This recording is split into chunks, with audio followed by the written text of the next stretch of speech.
Big Boss Malayalam promo update ആണ് കേട്ടോ. ഇപ്പോൾ ഒരു പുതിയ പ്രൊമോ വന്നിട്ടുണ്ട്. ഇന്നത്തെ ലാലേട്ടൻ്റെ എപ്പിസോഡിലെ ഒരു പ്രൊമോ ആണ്. അവിടെ ചർച്ചാ വിഷയമായ ഒരു മെയിൻ വിഷയം ഉണ്ടായിരുന്നു, മാരാരുടെ തുണി പൊക്കൽ. അതേപോലെ തന്നെ അതിനുശേഷം ജുനൈസ് ട്രൗസർ പൊക്കി കാണിക്കുക എന്നുള്ളത്.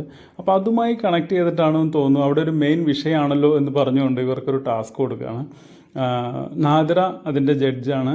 ബാക്കിയുള്ളവർ ഒരു വൃത്തത്തിനുള്ളിൽ അണ്ടർവെയർ ധരിക്കുക എന്നുള്ളതാണ് ടാസ്ക്. പക്ഷേ അത് ഒരു ട്രൗസർ രൂപത്തിലുള്ളത്, കൈ കൊണ്ട് തൊടാൻ പാടില്ല, കാലുപയോഗിച്ച് മാത്രം അത് യഥാസ്ഥാനത്ത് ഫിനിഷ് ചെയ്യുക എന്നുള്ളതാണ് ടാസ്ക്. ഇവിടെ കാണുന്നത് എനിക്ക് തോന്നുന്നത് ഷിജു ആണത് ആദ്യം ഫിനിഷ് ചെയ്തെന്ന് തോന്നുന്നു അതിൽ ഈ പ്രൊമോയിൽ കാണുമ്പോൾ. എന്തായാലും വളരെ രസകരമായിട്ടുള്ളൊരു ടാസ്ക് തന്നെയാണ് ഇത്. അത് എപ്പിസോഡ് വരുമ്പോൾ നമുക്കത് മനസ്സിലാവും.